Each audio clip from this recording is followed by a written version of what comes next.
Ladies and gentlemen, welcome back to another beautiful afternoon of LCO action. We got a fresh face back for day 2 of week 4.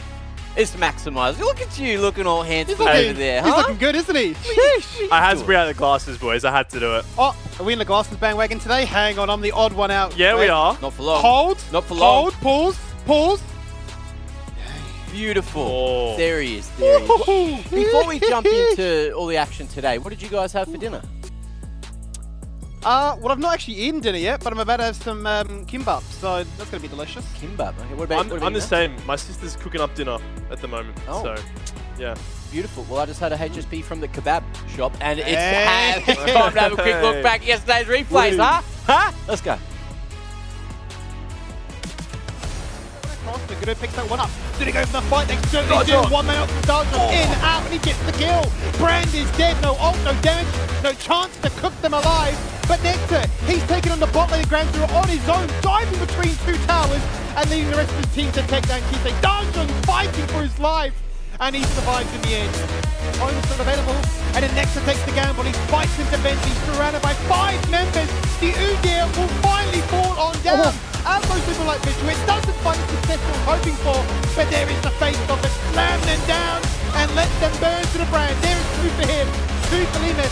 You have 5 people that are leading so much gold bot side. They have to take this fight now. They have to take the fight and they have to win it. In they go to start things off with Darshan. They're going to try to snipe people on the back end, but can't find a kill yet. But next to the boomerang takes down Shun. There is Duck getting his kill contribution, trying to equal out what is looking like a bad situation bot lane. Shockwave 2 goes the Empress of High Kiss. They flashing across the wall. Blast comes to disengage. And now Darshan gets to run them down and skill shot stimulate them. And he's hitting them! I don't think he even knows how that happened. I mean, ultimately Benby flashed into his own demise. Yeah, just so hard to defend Asta, but Asta's going for it. He's gone for the flash engage, charms up to start things off with good also the Magnus Sword. Only on to 1 despite it being AoE, but his team is dying around him. The Empress of Ice jumps back good from where he came from, and they're just too strong. Limus wants the MVP. Of course, we had that half day yesterday, but we got another longer day today. But let's have a quick look at the standings. Max, this is what it looks like since you've been gone. Is there anything that pokes out to you that you want to talk about here? The thing that pokes out to me, Mac, is how even we are at this point in the split, right? Like, I came into this kind of thinking there were very clear favorites at least, but looking at the point separation, you've got Ion on top, who all split have really impressed me and surprised me with honestly how well they've played. And just the fact that we've got so many teams obviously penning the results off today, but jostling for those playoff positions makes every match relevant and exciting. I'm keen to see where these teams all end up if we're going to continue to have all these teams just on 2 wins and get maybe some draws in there, maybe some losses for some more teams down towards the bottom. But let's have a quick look at the schedule and what games we're going to be witnessing today on this beautiful Tuesday afternoon. Ion Global Esports is the first game up against Team Bliss. Ooh. Keen to see how that one goes. Ion, of course, turning a lot of heads, drawing a lot of attention, being that new team in the league, and excelling so far, tied for first. Antic and Fury will be going toe-to-toe later on this evening at 8 PM, and I can't wait to see what Antic can do, because I've heard they've only played 2 games in bloody 4 weeks. Skimmy. They have, yes, and they're such a hyped up team that we want to see more. We want to see more gameplay from them. We want to see really what these old heads can do in the modern era, and what is coined the sort of super team, the team with, I think it was 10 titles between them, what they can do in today's standards. So, yeah, excited to see them back in action. Yeah, keen to see exactly what's going down. What about you? Out of those 2 games, Maximise, which one are you more excited for today? I'm the first one, Mac. I'm all the way on the first one. I think Bliss is a team who we finally saw them get challenged with Ground Zero going 1-on-1 up against them. So to be able to see them come up against Ion, who as well they've been surging, but at the same time, they haven't really played against what I would consider kind of the top caliber teams in the LCO yet. So at the same time, it's their first real test, as well as Team Bliss. Can they recover from a shaky 1-1? Well, we do have a new champ that is playable right now, and that's Hui. So let's have a quick look at what's going on with Hui, what they do, and Skimmy, tell me, what's the Q mean, what's the W mean, what's the E mean? Is that the prior we level them, or is that just how we make the combos happen? Well, look, honestly, there's so many combos that even I'm not fully aware of every single combination that you can go for, but it's one of those really flexible champions, which is primarily a mid laner. It's certainly what we're seeing both in solo queue and on the competitive stage, but it can be flexed into support as well. Now, rune choices you're going to see here, either between the Arcane Comet or the Summonary, which is not really going to change too much in the bot lane. You obviously can see here it's Ludens into Horizon Focus and your full AP build as a result, which tends to be your standard go-to. Storm Surge obviously receiving a massive nerf on this patch as well, as really pushed it out of the fold of things. But when you look at the support build instead, you're going to most likely go for the Zezax. Lovely little name on that one for the support item. Perhaps Australia's on top of that as well. And it just tends to be, if you can afford it, Horizon Focus as well as Morello's. All that utility you provide with the Vision Reveal, with the Healing Cut, is absolutely invaluable. But it's ultimate for me. On top of all the different combos, right, you can press QE, QW, EQ, all these different variations of what you want to try and present in the moment. But the big thing for me is the ultimate, right? Massive growing circle. In these big dragon baron fights, whatever it may be, it's going to find a lot of value. So I'm hoping that we see it. We've certainly been seeing it more and more in the major regions, and I think for support especially, it's been a really strong counter pick into Renata. So given that Renata's been played with pretty much everybody, Kalista, Aphelios, anybody with that sort of ability, even on hit Varus, I would like to see teams experiment and yeah, bring it away. Okay, well, Max, I'll get your thoughts on that in a little while. For the moment, we do have to check on some champions that are the key picks, of course, for the 14.2, or at least the check-in. Having a quick look at some names that have been around the bush. We spoke of some of these, or maybe just one of these individual champs yesterday. You weren't here for that, but that was Twisted Fate, and I know you had something to say about that.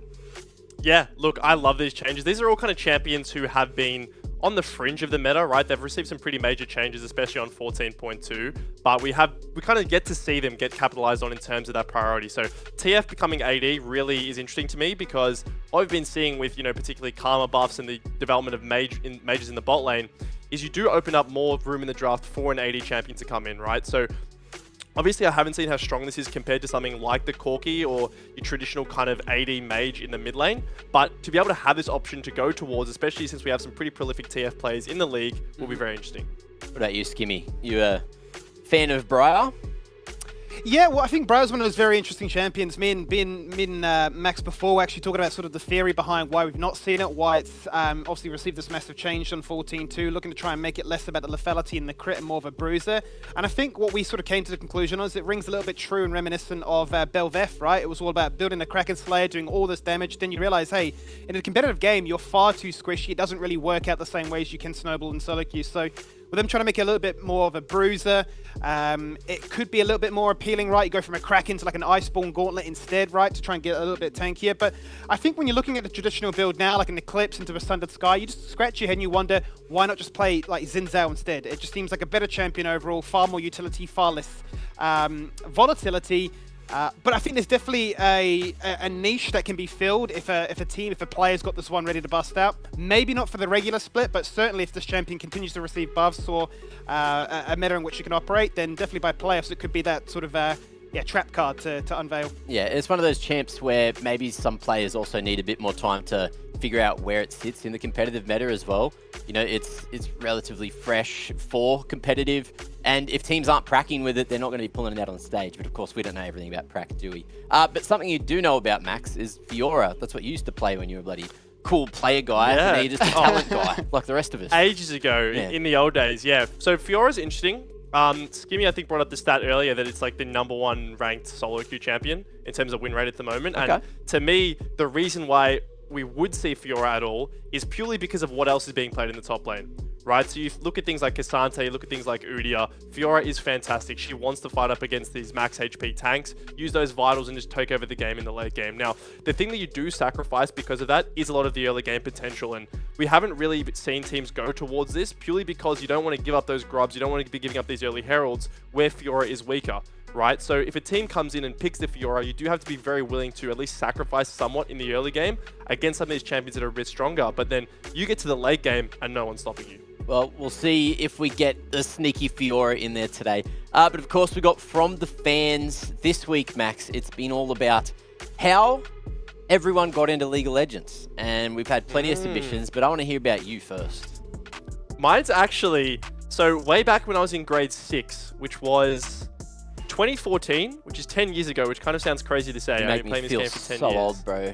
But when I was in 2014, my best friend convinced me to get it, and so I downloaded it on my little school netbook, and I was playing like literally with a touchpad, and then somehow I got addicted to the game, and we're here today. I cannot believe it. You like land that one Blitzcrank hook with a trackpad, and your friends will never live that one down. It's like, Yeah. I suck so much. And you're like unchained when you get onto a keyboard and mouse. You're just like, it's a whole different world. You're ridiculous. Absolutely. I graduated uni in 2013. That's why that's cooked. Now, look, let's have a quick look at some of the submissions. true. Not all about Max, even though he is back today after his great trip. Darantaris, we love him. We love his name there on the screen. Peer pressure and bad decisions, understandable. It sounds kind of like Max, except it was less pressure. It was like, hey, you should play this with me. And he said, yes. I guess that's Still peer a bad pressure. decision, though. It's just not a lot of pressure, you know. We got one more to have a quick look at. Thank you, Dar, for that submission. Who's next on the agenda? Huh? Who is it? Carbon? Oh. Thanks, Tim. Way. Wanting to impress my new boyfriend. What? Whoa, whoa. I don't think that's. I don't Where'd think that's it go? with Carbon. Not sure. That's not sure. Carbon. What Huh? has happened there? Is that Huh? a production mistake? Is Carbon? Is it Valentine's early? What's going on here? Carbon? Oh, it's. Let's go next.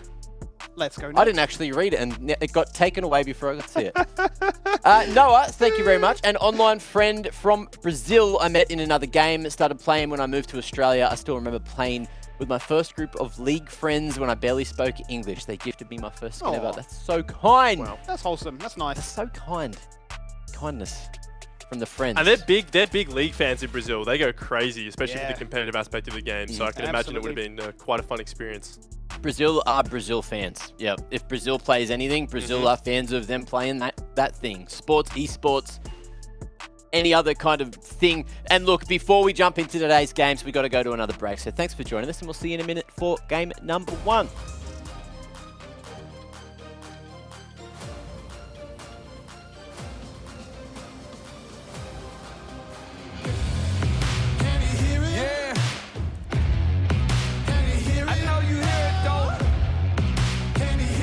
Drown me out. Voice is getting louder. Can you hear it? It feels like Nirvana. It sounds like Team Spirit. The energy's so exciting. The power is so enlightening. The thrill is so frightening. You want it to last forever, but forever is a fantasy. Count the seconds and value the hours. Tomorrow's a dream, but this moment is ours. And I don't know what it holds, but watching it all unfold. Even your favorite song eventually gets old. Turn me up though. Trying to drown in your sorrow. Need you to hear my voice through this bass and this treble. I'm your conscience, just trying to get you through this nonsense. Like a broken promise, I'm just trying to keep you honest. Can you hear it? I know the struggle is real. I know that life is hard. But yo, can you hear it? They trying to drown me out. They trying to drown me out. But yo, can you hear it? Can you hear it? Can you hear it? Oh, can you hear it?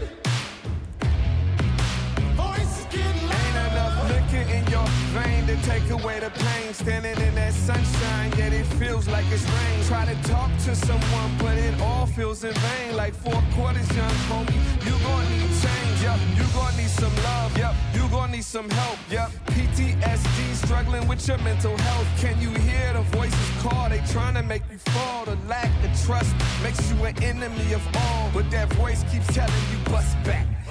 When them kisses feel like deceit and hugs feel like attacks, and that voice keeps telling you bust back.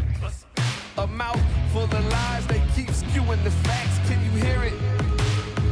There's a still small voice in the back of your mind. But yo, can you hear it? They trying to drown it out. They trying to drown it out.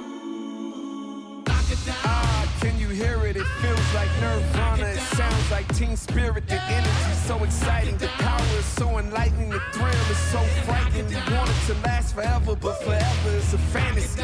Count the seconds and value the hours. Tomorrow's a dream, but this moment is ours. We came from the bottom. We go to the top. We gon' grind harder until our heart stops. We came from the bottom. Here's the reason that Kevy's after becomes the Varus. Full start on the stopwatch. It's carnage. They're all charged at his command. Oh, the boom! It's do or die. Welcome back to the LCO. We're about to jump on into game number 1 of the day. Ion up against Team Bliss. And we got a whole bunch of business to get through, don't we? Because these two teams are at the top of the table and only one will be the first team to maybe get to 3 wins or potentially cop another draw. How are we leaning on this one, Skimmy? Look, honestly, I'm a big fan of Iron's success story. They've been the biggest underdog and biggest surprise, really, of first split here for the brand new season and year. But I think up against Bliss is going to be a tough challenge. I think if they show competitive spirit in game 1, it's all to play for. But I think if Bliss come out gun swinging and showcase that, hey, look, there's a bit of a divide between us, then I think we start to get a little bit more of a semblance of what the standings should actually look like. Yeah, we'll see if that starts to happen, but let's have a quick look at Team Ion and what the roster is that they're going to be bringing into the Rift for game number 1 today. Zovi, Foreigner, Nebula, Hex Flash, and Doraemon, who looks like a spitting image of Violet, doesn't he, Max? It's that jawline. It's that just masculine jawline that they both have that's passed along the family, as well as the ability of being absolutely cracked at League. But this is a team who have really impressed me, to be honest. Doraemon and Jovi, as solo laners, have gone far and beyond what I would have expected in their rookie splits, right? They've been able to win lanes, they've been able to have impact in team fights as well, and to me, the absolute standout player has to be Nebula on this team, right? The aggression that he plays with when he is enabled on something like a Jinx, on something like a Lucian, he is taking over games all by himself. So it's going to be incredibly interesting to see how he matches up against the kind of archetype of that play in Violet. Now let's have a quick look at the Bliss roster as well, of course. This is going to really test a couple of these newcomers to the LCO. Because you know Why Not's got a bunch of experience. You've got Bio there on the top lane who seems to always make his way onto stage, onto playoffs, bloody overseas, you name it, he's been there. And Violet, of course, is on the other side of the Rift, which means we've got a bit of a powerhouse bot lane going toe-to-toe today, don't we, Skimmy? We certainly do. Yeah, Violet's really been upping his ante this split, showcasing a bunch of different picks as a result, right? They've already played the Seraphine center bot lane. Last week, we got our first performance of an Ashe AD carry rather than that in the support position. So I think there's a lot of flexibility. I still think there's a lot of uncharted territory for them to explore and showcase. And I'm curious if they'll look to try and use this as a proving ground here tonight, or if they come in and really showcase what their strongest comp could be. I think for me personally, mid lane should be the most exciting, as much as bot lane should be quite exciting between Violet and Nebula. I think Jovi showcased, even in that previous game from the highlight, he goes 1-5 as a Yone, still has so much impact in this game. When you talk about Harry, probably the premier mid laner at the moment, I mean, he's certainly keen to entertain the idea of playing a Yone and a Yasuo as well. So I think when a clash like that can happen, I mean, the only team that showcased us what it was Diana Yasuo, right? So I think they're quite keen to say, you want to be aggressive, we'll show you what aggression looks like. And I'm expecting anything but a very passive game. Well, if there's aggression on the cards, we know that Why Not loves to get involved extremely early on. So I'm keen to see a bit of early action between these two teams, maybe a little bit too much limit testing, so to speak. I'm always down with that. Now, we wanted to have a quick look at how Ion's games look in terms of their schedule, and we made this beautiful graphic. Skimmy, I think you wanted to touch on this, didn't you? Yeah, well, we're really highlighting the success story behind this team based on the fact that, in part, the strength of schedule has definitely been their best friend, right? They started off the season going into Fury, a massive 2-0 there. Then into Direwolves, and we're thinking, hang on a minute, they've got another 2-0s. Then when we saw the Kanga draw, we're thinking this really is as best as it gets, right? During those formation times where you're looking to try and figure out what your strategy is, who you want to try and rally around, shot calling, and all the rest of it. They went into Kanga, they get the draw, and you're thinking, oh, it's just one step too far. And then, as you can see from the rest of their games, it's all the heavy hitters, right? All those top dogs in Bliss, Grand Zero, and Antic to then take on afterwards, right? Maybe a little bit easier with Mammoth, but based on their performance yesterday, that one's also up in the air. So you're starting to think it's becoming a little bit more of an uphill battle. So I think there's a lot of question marks around what their performance looks like today, and if they are the real deal, or if they will then fall back into sort of a mid-table position. All right, what about you, Max? Any thoughts on the strength of schedule there, or do you think it won't change too much for Ion? Do you think that they're going to be able to stand up to a couple of the big dog teams? Today, I think, is the yardstick for where I feel about them after today, because I think that, like I said before, this is their first real test. And to me, I do wonder as well if the teams playing against Ion in the earlier weeks just really didn't expect the level of aggression that was coming out from them. Because that is a thing, right? You do expect a bunch of rookies to come on stage, play reserved, kind of just go with the flow that the other team dictated. But they were not like that at all, right? They are very assertive right out the gate. So I wonder if it is kind of that style that's caught a lot of these teams off guard. And I wonder if Bliss are going to be ready for a similar thing today. Okay, well, we can check at least how Ion are feeling, because we got Doraemon on the line. Mate, how are you doing this afternoon? I'm doing pretty good, thanks. Beautiful, beautiful. Good to have you here on the show. Now, tell me, are you and Violet currently living in the same house, or do you live in different places at the moment? We live in the same house. Ooh, so has there been a bit of pressure in the house today? Has there been a little bit of heated sort of aura going around, or are you sort of any trash talk we can know about? You know, let us in on that. Yeah, we're about to 2-0 them. So yeah, you better watch out. Okay. We'll see if that happens or not. I'd love to see it. Skimmy, any questions? Yeah, well, I've been really enjoying your gameplay in the top lane, being very aggressive, but I think in terms of Biopanther, probably the premier top laner for a good number of years now. So how do you approach this one? Do you change your champion pool? Do you change your play style? How do you approach something like Biopanther? When I play on stage, I don't really look at nameplates, so I'll just play like how I usually do. If I win, I win. If I lose, then I lose. There's probably gonna stick to the same champ pool. Yeah, awesome, exciting. Solid. Max, got anything? Yeah, I do actually. This is a bit more of a general question for you guys over at Ion. Obviously, you've played kind of less experienced teams, more rookies like yourselves in those earlier weeks. Is there a general shift in vibe coming into Bliss who have all these years of experience, or is it the same as every week? I think the vibes are pretty similar. Like, we're the underdogs, and we have nothing to lose. You know, everyone's probably expecting us to lose. So yeah, we're just gonna try our best. Beautiful. Perfect. And that's exactly all we want to hear. You know, try your best, give us a good game. For the first game of the day, Doraemon, we'll let you go. Get yourselves ready, and good luck in the game today. Thanks. No worries. I mean, a few Hear me out. words. I feel like he doesn't speak as much as Violet, but Violet was also like that when he first started to He was. get on the come up. Max, I'm hearing. Let's Now, go. hear me out, right? If Violet's having an absolute blinder of a game, and Doraemon's not doing too well, do you just pull the power? I was going to say, there's the Ethernet plug. Sorry, mate. It is a pause bang. Oh, it slipped. My foot slipped. How did that happen? My bad, bro. Like, same house. I the feel like he's not strategy. letting on to as much as what actually was discussed between the two brothers. I'm sure if we can get a contact with Violet, I'm sure we can get the other half of that yarn. Yeah, well, there's a chance. There's a chance we might be able to get him on the line at some point. But look, Doraemon, I'm sure he's very focused on the game. You know, he's the younger brother, right? Yep. Yeah, he's the younger brother. And, you know, so he's sort of got a chip on his shoulder, so to speak, because he's following in his brother's footsteps. There's those expectations, and the man that you kind of expect him to be like is currently on the line. That's Violet. Mate, how are you feeling? It's good to have you back. It's good to see you again, mate. How you doing? I'm doing good. Yeah, it's nice seeing you guys all again on the broadcast. Yeah, it's good to have you back. You're in a different color as well. Now, before we start to talk about how the matchup's going in that bot lane with your brother, what's it like playing with Why Not? Because obviously he talks a lot. He's very intense, very full on. And I know you get pretty intense and heated when it's in the thick of the battle. So what's the comms like mid team fight there?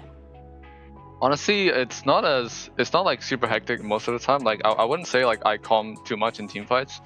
Mostly just everyone else on the team because I'm playing 80 carries, so I'm usually calling who I'm hitting, and that's pretty much it. But yeah, I'd say playing with Wana has been pretty good so far. He's a pretty good teammate, and he really excels on like these carry junglers. So he's always like asking us for like information. He's a very like open-minded and talkative jungler so far. I'm playing with him. Okay, beautiful. Skimmy, any questions? Yeah, well, I sort of want to say, in terms of this season, you've changed up your champion pool a little bit, right? We had the Ashe AD carry, we've had the Seraphine center as well, which, generally speaking, you've not been an AP player, but I suppose with the addition of Karma becoming really strong, it can open up all those degenerate bot lanes like the Karma Zigs and so on. So, like, are you thinking this is maybe like a little potential, like we can really spice things up in the draft here whilst this patch is still relevant? I mean, yeah. I mean, we'll have to see, right? Like I feel like right now, like I'm very open to playing whatever I think is strong in the bot lane. Like it doesn't matter if it's like 80 carries or 80 carries. Like if our team thinks it's good and we've had success with it in scrims, like I'm always down to play it. Yeah, I'm excited to see that. Awesome. Beautiful. Aren't we all? Aren't we all? Max, any questions for the B-Man? Yeah, I wanted to know whether, I mean, obviously you know your brother and he's on the team, but Ion as a Yeah. whole, have they kind of surprised you this split? Because they kind of have taken me and I know a lot of other people by surprise. Have they shocked you at all? Not really. Cause like I've already seen how my little brother plays top, right? Like I live in the same house with him, so I mean I thought if he joined the league, he'd probably be better than like a lot of the LCO top laners, because I think it's like I think top lane is like one of the worst roles in LCO. Besides like a couple of your like Bion and stuff. I thought my little brother would do well, their jungle would do well, and their mid is like really high ranked on the LCO ladder as well. So honestly, I thought the team would be like middle of the pack at best, which I think is what they're showing so far. So yeah, I mean, it's sort of what I expected, to be honest, for my own personal like rankings. Okay, Cool. well, good to see that you're on the money there. Now, we'll let you go and get ready. The game's not too far away. Thank you for joining us, Violet. It's good to see you again. Thank you. That's it. So softly spoken. So, but a few more words to say than his brother. And of course, that comes with time. That comes with maturity, as well as, you know, just playing a bunch of competitive games. But let's turn our focus to how we think this game's going to be going. And to do that, of course, let's have a look at side select. Is everyone on blue again? Is this, yep. What a surprise. Ooh, no surprises at all. I reckon. All right, has any team picked red this split so far? They did in the very first few weeks. Yep. But from that point, I think we may have seen it maybe no more than 5 times, that's for sure. Then it's always been blue, blue, blue, blue, blue, and sort of gone down that rabbit hole. Okay. Okay. Now, quickly, before we do our predictions, I want to hear from you guys at home. You, in chat. There's a button. It's up here somewhere. Up there. Press it. Gamba. Give me your Twitch points. I mean, give LCO your Twitch points. Let us know how you think this game's going to go. You can use those Twitch points for cool things like flexes. And that's it. Now, look, and predicting other games when we play more games. Now, other than that, though, you can highlight your message. You can draw my attention away from the screen by doing that. And I'll go, whoa, what's that? Have I been added? No, I haven't. It's just a highlight. Damn, okay. And that's that whole thing. Now, look, 2 zeros across the board for Bliss. We're all in that bandwagon because, look, on paper, they're the favorites. And I'm assuming that my predictions as well are probably for Nat. So I want to not do it dirty because that'd be mean. That'd just be mean, wouldn't it? Max, you're not as far ahead as you'd like to be.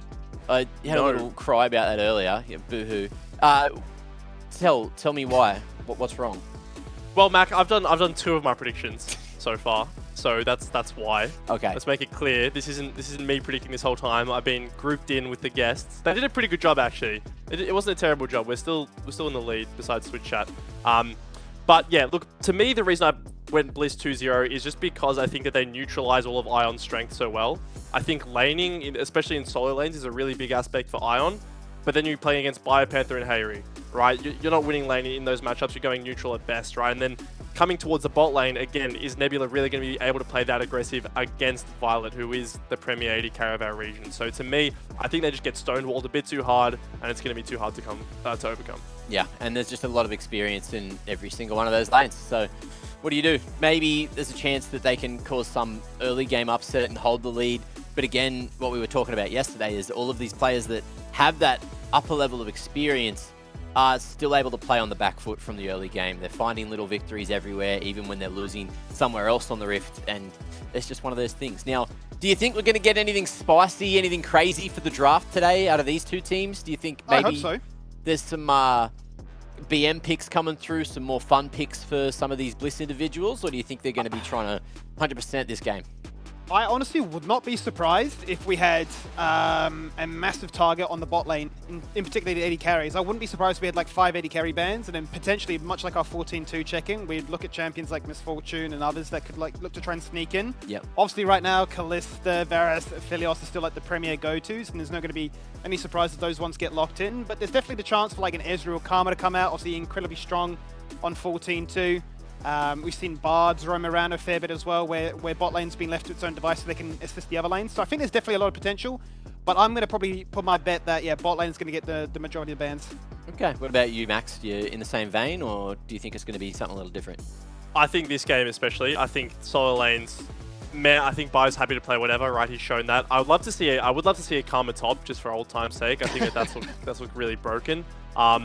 as well as like some weird jungle picks. Like we've seen Brand come out as well, super good full clearing champion. Lilia for Why Not, he's played it before as well. Yep. And then expect Rumble and stuff to be banned, all those like Ashe and whatnot taken away, because I think once you give those over, Bliss have shown that they're incredibly good at snowballing lanes, and once they do that, they don't give you a chance to recover. Well, I'm a snowball out of here like a snowball because Champ Select's ready. What a clean transition, Mac. That's why Flawless. you're the GOAT. Here we go then, into Champ Select. Iron on the blue side, looking to try and lock in their first pick. They've actually banned away an Orianna in the first rotation, which catches us off guard just a little bit, but they are going to go for that Varus first pick. Yeah, Varus is a very versatile first pick, obviously able to go kind of both builds depending on what your team really needs, as well as pairing so nicely with some of the premier supports that we mentioned before, right?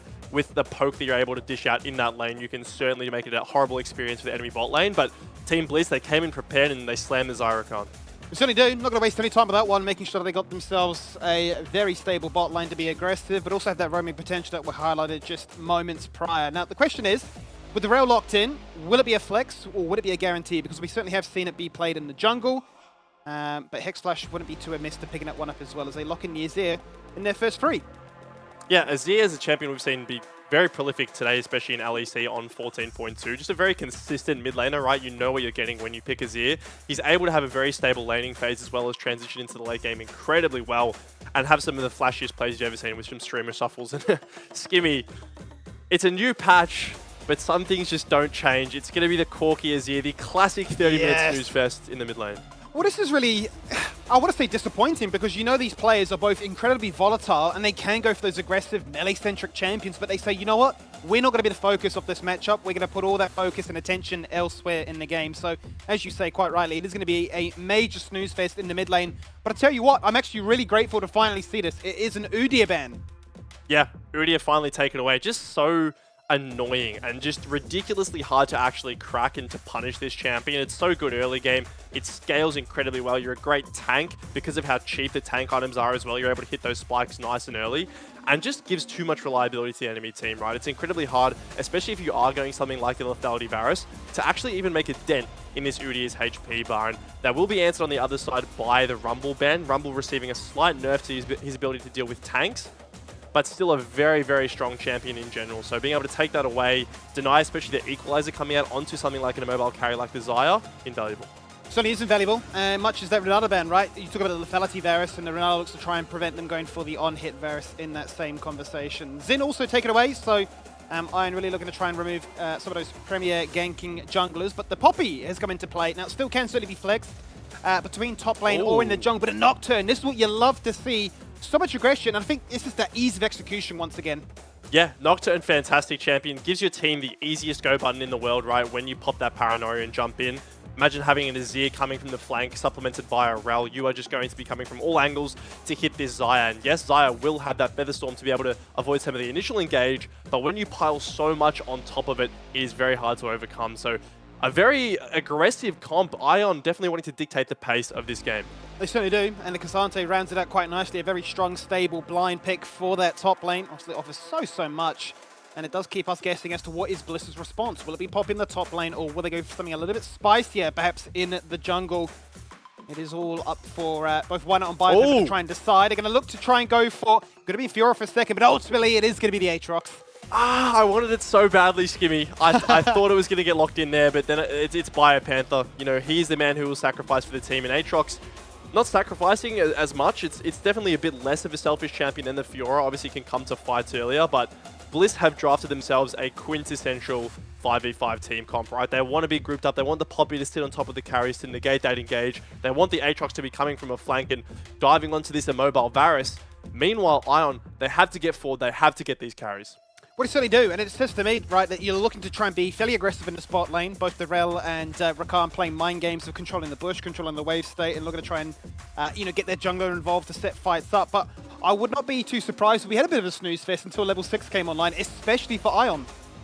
Yeah, absolutely, right? There's not really that much gank potential. I mean, there is some towards the top lane, but I would very much assume that given the way we sort of set up this game and given the way these players are, bot lane will be the focus, right? You do have the Rel and Rakan who are able to trade early on into the game, but it really is about that level 6 spike. It is about who can get these early dragons, who can force these Void Grub fights, and if you get a favorable one, either team is capable of snowballing. Also, when you talk about the Void Grubs, Nocturne, phenomenal clear in terms of taking those ones, taking them all down very quickly. Obviously, all the sustain, but the AoE cleave as well. Not going to be anywhere near as easy for the Poppy to try and achieve that one. So whether or not that becomes a conscious decision for them to invest a fair bit towards that, give them that sort of guarantee of, yes, we have the pick potential, yes, we have great engage once the level 6s come online, but give us a little bit more, sieging potential, which obviously can be quite strong when you've got the backline of an Azir and a Varus. Yeah, and Skimmy, can I just say that I love this from Ion? It really speaks to their, and what Doraemon mentioned, in that their mindset is, we don't see nameplates, right? We're not coming in and playing against Bio, Panther, and Why Not, and Harry and Violet. We're just coming in and we're playing a game of League of Legends, right? They've drafted a comp that needs to go forward. They've drafted a comp that, yes, this Varus is going to get potentially a little bit isolated, but if you're far enough ahead, right, he can just run forwards with the rest of the team and you're going to win the team fights that way. So to me, this is a team that's confident, they've practiced this, and hopefully they can translate that to the Rift. Well, certainly they can, because if you look at the stats, I mean, they are one of only 3 teams that have been able to accrue a gold lead by the 15-minute mark. Bliss usually up by 2,400 gold versus Iron up by 1,600. So both teams, they know how to snowball, and a lot of that comes from the aggression. We talk about First Bloods, taking towers, hitting plates, but most importantly, objective control. Seems to be a bit of an understated metric, but both of these teams have had a 100% control rate of the Herald, and they've been pretty up there, like 80% on average when it comes to the Dragons. Now, obviously, that stat has to break up here tonight, but I think it gives us a clear indication that these champions have been drafted to allow them to have either the pick potential or the aggression needed to secure those key points. Yeah, absolutely. And speaking of aggression around the bot lanes, right, you have a Chain of Corruption plus a Rel level 6 with a Nocturne over the top of you. That is all the CC in the world that you need to start off a fight. And to me, this is something that Bliss kind of lacked, at least when they lost versus Ground Zero. I think when you're a team that's playing a bit more of an even match, you want to have this ease of execution, right? And coming from Ion's position, to be able to have these really easy trigger pulls against the likes of Bliss, it's going to make the game so much easier, right? They see someone slightly misstep, they're going to be able to punish them. And I think that that's a way that, yes, as a less experienced team, you can come back into the game. Well, I'm curious to see how to do navigate the early game, given that you say, or given that we heard rather from Doraemon that they're not going to be too phased about who their opposition is, but obviously the gameplay itself will speak volumes in that regard. And it's kind of funny speaking to Biopamper before this one, asking, what are we going to get? Obviously all these spicy champions. Can we get a Darius top lane? Can we get, a Karma top, for instance? And he's saying, look, I'll just pick whatever my team needs me to do, which has always been his go-to mantra, right? But to say, look, we're going to say 5th pick Aatrox for you seems quite left field. It's not very often we get to see him do damage, I suppose. It's very much like, I'll be the tank, I'll be the in-roll position. Yeah, well, I love it from Bio. He certainly is capable of this, and this is something that, at least when I was coming into the league, you always kind of view Bio as this tank player, but then you play against him on a carry and realize he can do the exact same thing. He just doesn't, he chooses not to do it. It's not an inability to do it, he chooses not to do it. And this game is a fantastic Aatrox game, right? Your lane versus Cassante is fine, and then you're playing against a mobile carry on this Varus, right? When you look at this team comp from the side of Ion, every single person on that team is going to be diving in. That leaves his Varus with no mobility, alone in the backline, and that is an Aatrox's dream. Certainly will be. Lots of life steal, lots of damage, and lots of potential to break open this best of 2 wide open. Let's load ourselves into the Rift. Thank you so much for your patience as we get ourselves set up for this one as league leaders. Both Ion and Team Bliss look to break the divide and figure out at this stage who is the best team in OS. Absolutely. It feels weird to say that it's a competition between Bliss and Ion for the top of the standings, but that's the way it is here in week 4 of the LCO, as we can see already a bit of level 1 warning coming out here from the side of Bliss, using a Zyra Khan level 1 power to move into the enemy jungle, but that will be traded on Skimmy. So both Reds going to be warded, both junglers going to know where the opposite one's starting. That is certainly will, and it does beg the question, then, how does it actually affect the jungle pathing? Are they going to say start top side and path towards bot, or we're just going to go for that bit of a snooze fest as we sort of predicted, right, where both teams are going to say, well, we know where you are, but we don't expect too much to happen pre-level 6. We'll get to see. As you can see, that Why Now is pathing towards that top side, and it would seem that the opposite is true for Foreigner. Yeah, I would imagine that Why Not wants to get 3 as quick as possible, right? I wouldn't imagine he's going for something like a full clear, purely because Nocturne just simply will outpace him, right? Just in virtue of Poppy being having not the fastest jungle clear in the world. So I would be expecting him to try to look towards the bot lane as early as possible, right? Utilize that Rakan flash W, utilize all the CC coming out from Poppy as well to try to get something done early and kind of mess with the Nocturne while he's full clearing. Well, here's what mid lane should look like. Just them trading, them farming, and us checking in once every few minutes to see, okay, what item spike are we on now? Because really, it's not going to be too much to talk about there. Laning, scaling. mid-majors doing their thing. But bot lane is really where we got our focus on, and the impact that both Scott and Hexflash can look to try and deploy here. You'd imagine that Hexflash, like their name, would be there for them to try and burn those flashes off CD and really open up an avenue for the junglers to then pursue. Yeah, importantly, the Prio has gone in favor of Bliss here level 1, right? That is incredibly important when you are playing the Zyra Khan, right? You don't want to be getting forced off and forced to fight in a wave. Varus with wave control is incredibly oppressive, right? Especially with the Hail of Blades. He's certainly able to just auto-attack you under your turret, throw those spells out, and make your life really hard. But now the thing is that Bliss have control of the wave. They've got their jungler pathing down. It's a pretty good spot for them to be in. But it certainly seems to be. If Why Not needs to be in the area, either for a preventive gank or even just to start one up from the lane, then they've certainly got themselves in a prime position to make that one work. And we'll get to see if he does decide to put any attention to that bot lane early on. But currently, cross map, may just look to interrupt the clear of Foreigner, or perhaps wrap around and try and target Jovi.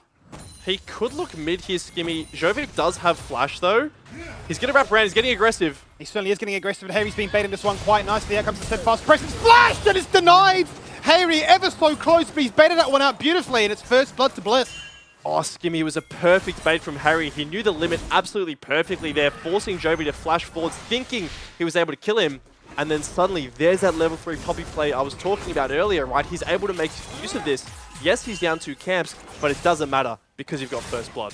So it really does equal out the farm deficit you'll find yourself in. And speaking of it, there is the Nocturne, level 4, double buffs, ready to rock and roll. Is going to be spotted on vision, but may have just been delivered there by that sweeper in the kill target. Seemingly to be Violet, but he flashes out of that pounce. Weapons burn also. And, well, they paid the tax for burning summoners for the gank. Yeah, it's a good capitalization there, right? You do get double sums out of Violet, which you will be happy with. To be honest, I think the Bliss bot lane got a tiny bit greedy there. I think they should have respected the fact that Why Not has to make use of that downtime to take care of that Scuttle Crab, but he's here again bot lane. They'll just shove the wave in and get home safely. Certainly seems to be the case. Push that one in. Obviously got the insurance of the jungler in the area, so no concerns about being quite aggressive here. And once again, teasing is Scott, baiting out some aggression from the opposition, but easy chance for him to get back to base, spend up, and yeah, continue the tempo, continuous lead that they've been able to acquire here. Yeah, it is interesting to watch the mid lane here though, Skimmy, because Jovi, despite going down, is even in CS and still winning the trades out here in the mid lane, right? He is still the one with priority, so it'll be interesting to see how he's able to translate this, whether he's able to get vision towards this top lane to scout out those grubs. Because right now, he's winning this matchup.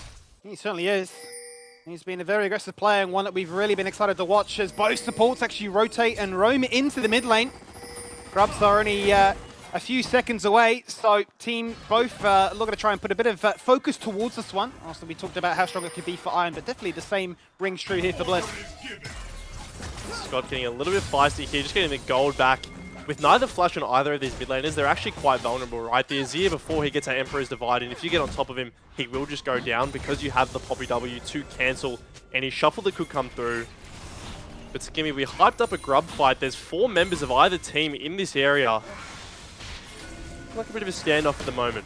Yeah, it seems like the only ones not interested are the AD carries, as tends to be the case, right? They want those plates, they want that gold, and this is Bliss looking to try and fight that fight. It is Why Not right now as the focus. He got CC'd for absolute eternity. Great flash from Scott across the wall. Easy to fail that one, but lands it. And guarantees they won't lose more than one on this occasion. But it does mean that Ion gets to take basically everything here. Yeah, that was a smite with like 10 HP left, Skimmy, from Foreigner. Able to secure that one, and then a fantastic Cassante W. Actually able to negate the CC and pick up almost 2 kills, right? If Scott didn't flash out, he would have ended up going down. So a nice swing, a nice 4v4 in favor of Ion. Certainly was, and this is great control, this is great aggression, most importantly from Ion, respecting and understanding what the game plan is from their opposition, and really punishing it for it. Let's run it back with the clip initially, because look at Why Not, he doesn't get to move. Yeah, they're kind of all staring at each other here, and it is the initial engage from Hexflash that finds him.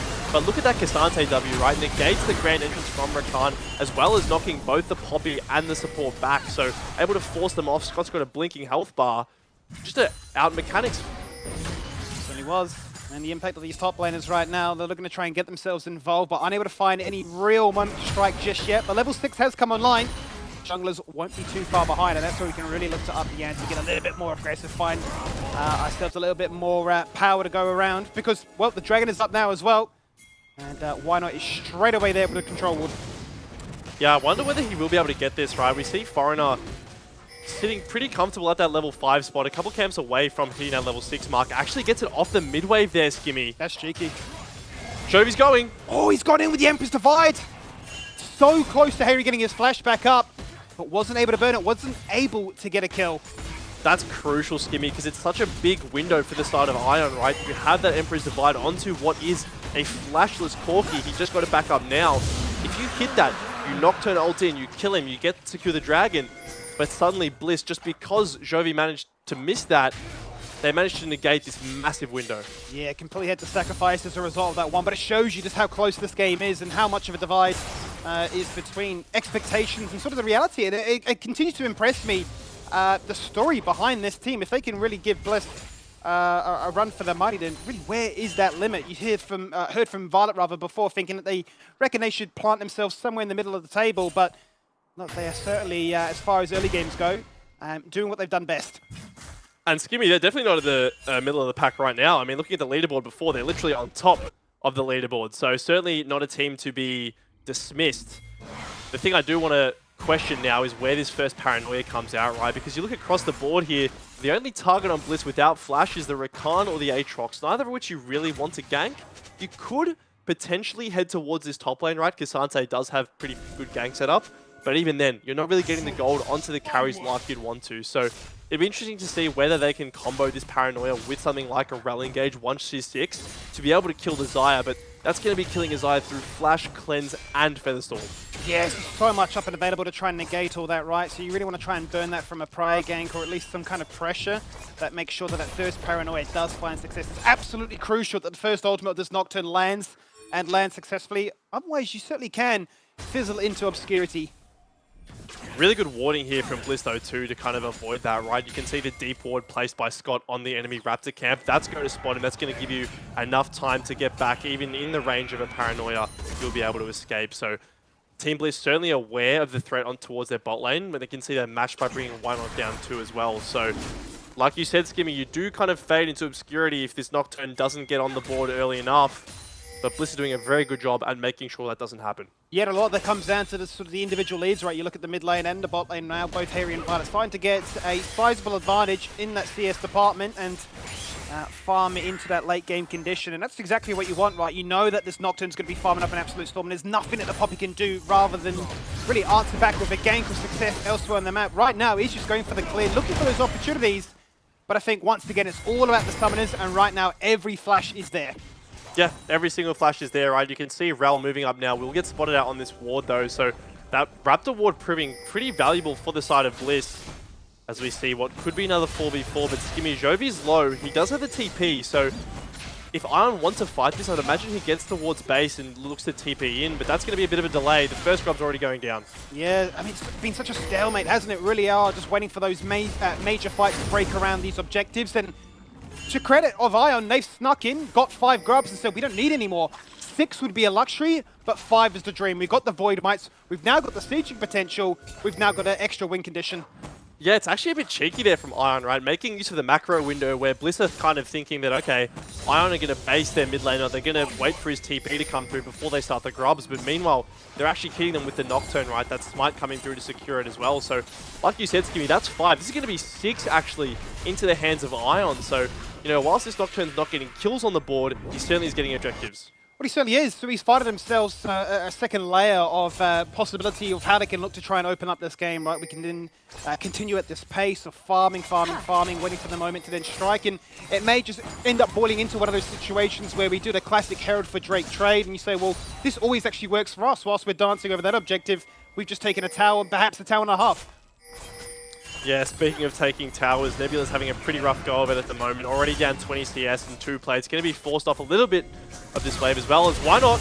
Yeah, he's flashed across the wall there, looking for the kill on towards Jovi. Hits the Emperor's Divide, burns the flash, and then shuffles out to safety. He really is feeling the burden of a mid laner, really asking for jungle attention, and it's making sure that Jovi cannot pop off like he certainly has done all split long. It was just really nice positioning there from the Azir, right, to avoid getting Poppy CC comboed 100-0. Yes, he does expend the flash, but it is a flash trade, and you are playing Azir, right? So you don't feel too bad about that. It's the Paranoia mid lane. That was a little bit cheeky, and it actually catches both of us off guard there. Even Jovi's a little bit like, I'm not sure about this. When he spots Harry with 0 mana, he just burns flash and gets out. So yes, once again, It is a flashless mid lane, but that's your first ultimate into really no success. Yeah, not really what you wanted to get out of that, right? I think Harry could have honestly just walked that off. Yes, he would have lost a bit of his health bar, but why not was in the area, right? I don't think there's a chance you actually go down. So, you know, errs on the side of caution there, does expend the flash. That's again 2 mid laners without flash. Now the question is, Skimmy, will it be different than last time? Or will we just see both of these timers go away? Let's see what happens right now. Seemingly Hexflash is the focus. Out goes those Shadow Corruptions, really looking to try and fault their attempts any further. Successful in that is Nebula. And why not? He's just being a bit of a menace. He's here, there, and everywhere. And really making sure that if you go in for something, you will get punished by numbers advantage. Looking at the mid lane right now, Jovi still hanging around. He's only just walked back to lane, having already used that TP. He might choose to go back to base again. That's just brutal, Skimmy. Comes in with the Eclipse completed, with the package as well, takes a monstrous trade, and Team Bliss once again just taking trades at better times, right? It's that trade that chunks out Hexflash. He has to go back to base. Jovi's under his turret in the mid lane because of Harry coming back to lane on an item spike, and suddenly they're slowly progressing the game, right? There's no massive event that's blown this open, but Bliss, bit by bit, are eking control of this game. Certainly are starting to demonstrate some of their class and their experience. A term that we certainly overuse and chuck around a fair bit, but this is a team with experience. They have been to internationals, they have won titles. They know how to grind out these games. They know how to defy the expectations of a team that is looking like a hot up-and-comer, but I'm going to showcase that there is a bit of a difference between where you're at and what we've already accomplished. And speaking of that, they are going to get themselves that very first tower just before those plates are about to fall on down. Violet just trimming the wave a little bit more. And yeah, I mean, definitely are playing for two different conditions, right? Whilst the Void Grubs go for Ion, it's been Bliss that are playing for the Dragon Soul. Yeah, and Skimmy, look, Void Grubs are great, but if you're not actually hitting any turrets, what's the point, right? And so far, Bliss have done a fantastic job of playing turret defense, 5 plates up in every single one of their lanes, and I do have to kind of question that lane swap, right? You gave up so much, so many minions, so many plates towards that bot lane. You could have just sent 3 people to match if you knew the dive was coming, and suddenly Bliss have a 1.5k gold lead in this game. Yeah, they've really ballooned it open as a result of what you've just mentioned there, with the macro really being in their favor. But level 11's now starting to come across. The second evolution of those ultimates, that power spike being felt, you'd have to imagine. The Hexplate there completed for Nocturne, only one of the champions that really likes to go for that item, and that certainly is a major spike for them for their burst potential. Let's see then if these teams decide to group up and get aggressive, because the Herald is there. And as we've known from this game, I said I was expecting aggression. It's been 2 kills in 40 minutes. The only time these teams fight is when an objective like this is up. Yes, Gimme, I think you foreshadowed it perfectly. You said they're going to fight when an objective spawns, and it looks like what they're going to do right now. You can see that Aatrox is completing his base. Wynot's behind. Has he been found? Has he been found? Double TPs available for these top laners to get themselves involved in this one. Doraemon holding it for a much longer time. He's going to rock up to the fight late, but it doesn't really matter. It's already going to be a 4v4. Nebula's found that kill. Jovi's still alive. Has no flash, has no care. Out go the lights, and down go the members of Bliss, because Hexflash has jumped in. 3-man Magnet Storm. Violet, Flash, Featherstorm. He gets booted out. Doraemon takes down his younger brother, or his older brother rather, and double kill here for Ion as they absolutely crush it. Gimme. I don't want to get ahead of myself, but Ion are looking like the real deal in that team fight. They spot out, they mark the Poppy instantly, kill her before she's able to use the Keeper's Verdict to actually remove anyone from the fight. As Gimme, I don't know if Jovi knows Bio's in this bush. He's going to rock up, he's going to know now. Beautiful interrupt there, and the dash escape away. Bio's biding his time, waiting for that CD. One all attack would do it. And the King himself gets his revenge.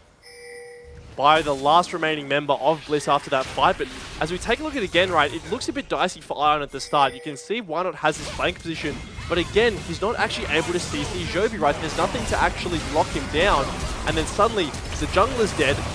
Nebula in the backline is all by himself, able to free hit completely fine, and then it's this re-engage here. Hexflash, fantastic rel combo onto 3 people in the back, and then Doraemon gets a bit of brotherly love on the backline, taking down Violet. And it's so clean by Doraemon on the flank there, right? The flash disengage away, hold that for a second, because we've gone back to live, and Hexflash is there. We'll have to get a response as to what went wrong there, but yeah, I just think it's beautifully played by Doraemon, right? Goes unstoppable, denies all those feathers being recalled back, snipes them out, gets the kill, and that competition in the same house, maybe that plug pool is not too far away.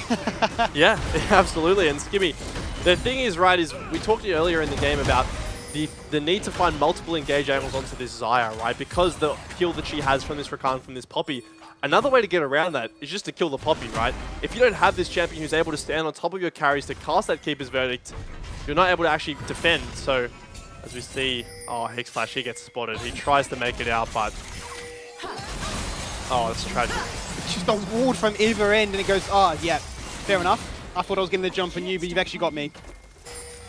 It almost looked like he cancelled that little Hexgate activation as well here, but we can see as we go back to live, the posturing around the Dragon, right?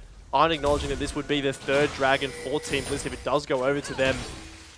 Wanting to make sure they set up and control this area first, right? Incredibly important when you are playing this poke Varus. You want to be the ones to have control of the area. You want to be the ones with vision so you can throw out these Qs, these Es, this poke without really worry of getting flanked. As we can see the Herald summoned in the mid lane here. Poke from either side's coming out. And a bit of a non-committal Herald, right? It was summoned, and Team Bliss was showing no signs of going for the Dragon, so there was not that conventional trade. Nobody actually mounted up and jumped into the Herald, so no Void might spawn, no damage towards the turret. Even with those 6 stacks, you're thinking, it seems like a bit of a failed opportunity there, where, sure, we're wrestling for control on mid lane to guarantee this Drake can be denied, but it's a bit of a dance, a bit of a standoff, where I think both teams are scratching their head. Yeah, I think the deciding factor here is this package that Hayri's just picked up. He's also got the Manamune fully completed on that base. This is an incredibly strong Corki, and they're going to be forced to walk into this package here. Multiple flank angles are present for Team Bliss. How do Ion get their way out of this one? Well, let's see what's up and available. Both Jovi and Hayri do have their flash. That should be the one to keep your eye on right now, because Foreigner does not. So going to be some very susceptible members to a fight if it were to break out right here. And now one already with the ultimate, the knockback, one guaranteed this might work in their favor. Some 3 Dragons go towards them. 5 has the 3rd kill of his game. In jumps the Nocturne, surrounded by 3 members. He just gets ripped by the Blade Caller. And Scott looks to look out down onto the Cassante, but he's dashing, he's running, he's all out of dodge. This time, Bliss are the ones who get the engage they need. Biopanther threatening to flank the entire time that fight, and the second the Keeper's Verdict lands, it is all signals are go. The package is massive from Hayri, and these solo laners are getting stronger and stronger. Skimmy, that's a sole point for Bliss. It certainly is, and it really is the case once again of both these teams playing for very different conditions. We'll run it back with a fight once again. Yeah, so importantly, the Keeper's Verdict isn't actually Nocturne W here, which enables this jungler to be sent completely out of the fight, and the package is just huge, right? Yes, the members of Iron are able to run away, but they are completely out of the fight. You can see the 2 carries completely zoned off, which means that when Doraemon go in, they're by themselves. And Skimmy, this is a Profane Hydra Aatrox. This is a Lethality Aatrox, so if he gets on your back line, they are not living. You were talking about it from the drafting, right, as to how strong this Aatrox is going to be. A mobility-less Varus is going to be in a bit of trouble, and especially when that Aatrox has snowballed, they have damage for days. Let's check in with the overall goal to see where it's all at, because it is Violet, who has 8,500 to his name, and his younger brother is in trouble right now, getting collapsed upon by 3. Easy business to take that Cassante. Despite how strong the champion is, it will live a little bit of time, and it will definitely mean that I have to carry on this conversation for a bit longer, but in the end, it does come falling down. Yeah, he's just a little bit too far up there, Skimmy. This is the thing that an experienced team like Bliss will teach you, is that no wave is safe in the late game, right? Unless you have warded for it, unless you have members able to support you, especially with the Hex Gates, you are just going to get collapsed upon, right? So now Bliss, they get this pick, they translate that to control in the mid lane, and this is how they win, bit by bit. They're going to apply pressure to you until you break. Certainly seems to be the case, right? Test and tease and see what you can do when the pressure comes towards you. Great flash there from Weiner, anticipating the Empress Bite, does not get baited, and knocks you straight into the Raptor wall. That kill is picked up, all importantly, by Hayri, and the gold is spread in all the right places right now. Bliss and their carries are incredibly strong as they run straight to Baron. It's just a beautiful flash there, Skimmy, like you mentioned, able to get past that Emperor's Divide and kill the kill the Azir rather, who really is the biggest form of DPS from this Iron roster right now. And this Baron's getting burnt down. Iron have to do something about this. They certainly do, but what do they have left in the tank? Keeper's Verdict already being burnt. It's not been connected upon this time. In jumps Tech Slash, up goes the Feathers, and down goes the Rail. In jumps the Nocturne, but he also absolutely gets eviscerated. The saving grace is Iron have in fact reset the Baron, and there will not be any 20-minute snowballing here today. Yeah, they'll stop the Baron, Skimmy, but ultimately this is just what happens when this Iron comp doesn't engage decisively together, right? You can see Hexlash thinks he's found the play, he goes in, gets taken down. Foreigner, the same thing, he thinks he's found the angle, and suddenly he gets blown up too, right? It looked so good in that fight earlier in the game, but Bliss now, with this Aatrox providing pressure onto these flanks, it's very hard for this team to actually get a fight where they can all go forwards at once. And as this game goes on and on, items keep getting picked up on this Corki, on this Xayah, it only gets harder to walk in. It's getting harder and harder, as you quite rightly point out there, and it's been disjointed, right? For all the good work that Iron did in the first 15, it's come crumbling down as these major late game objectives have come into effect, and item spikes have been felt in multiple lanes. And yeah, Bliss are just showcasing their ability to control and dictate the pace of what should really be taking place now. Does beg to question then, what do Iron have left in the tank?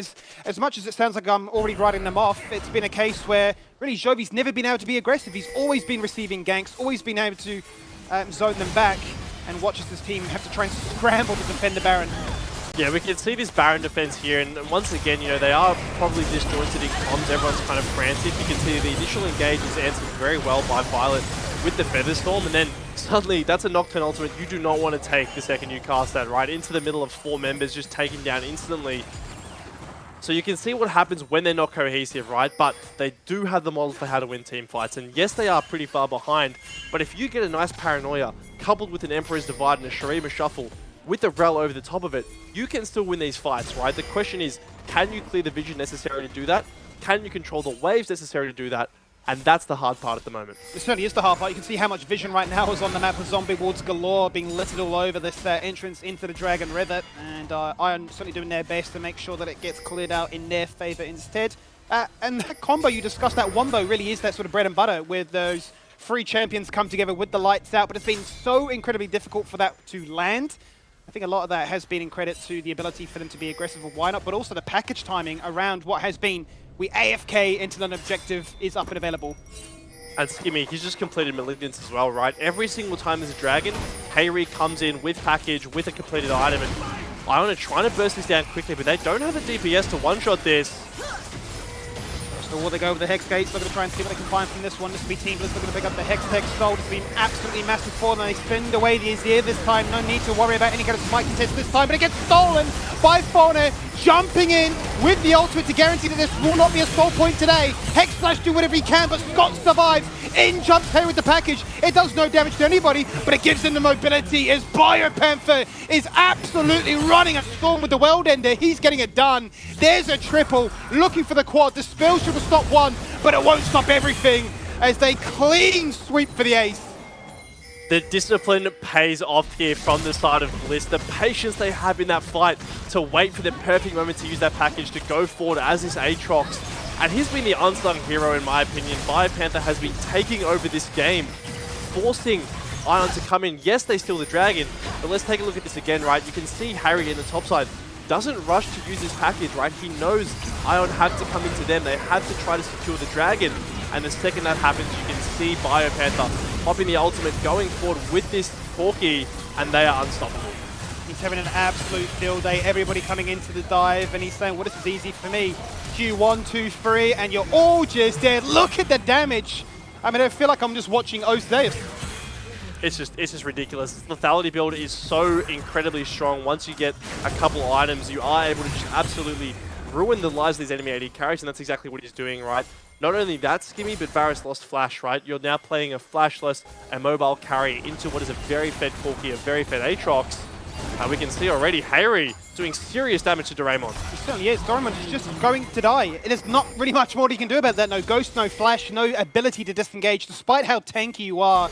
As you quite rightly mentioned, that is an incredibly strong, now level 16 Corki. I mean, that's the thing, Skimmy. Doraemon's a bit tanky, but he doesn't have any magic resist, right? He is just going to get one-shot by this Corki with the Malignance, with the pen from Eclipse as well. And Bliss there will take his timer. Scott has found an engage. He certainly has found the engage in with the grand entrance, but does not really matter because all he wanted was the charm, and the charm is successful. No ability to run away that time, Nebula. You can hit that ghost, but you need more than that. That opens up the mid lane.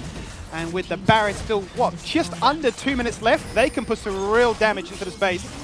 Yeah, that's basically how I describe playing Varus with Flash, to be honest. It's not a very fun experience, as you can see. He's going to go down. Now, it's really all on Jovi here to pump out the damage to clear these minions. As Bliss have their eyes on the second inhibitor here, you would imagine that with this cannon wave, it's a double cannon wave plus the 2 they already have in the top lane. They might want to look towards something more.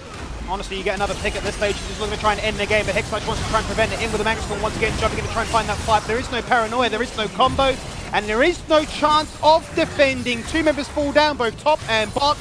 And they say, well, that's as easy as it comes. Now we'll use a TP to protect that minion wave a fraction longer. Emperor's Divide goes out once again, but as you jump out, we jump back in. In goes Scott to find another kill. As Biopan looks to try and get double digits. He'll finish this game 9-0 in 6. An absolutely superb performance as they wipe the floor in 27 minutes. It was a quiet early game, but the mid and late were anything but that. The macro of Team Bliss, the discipline that they had around objectives to force Ion to come into them and just rinse them in fight after fight. This is a team that deserves to be at the top, and they are showing us why. We said it was always going to be a massive uphill battle for Ion. Now they've had easier games leading up to this point here in Team Bliss, and they showcase why they are the favorites and why they lead in this best of 2.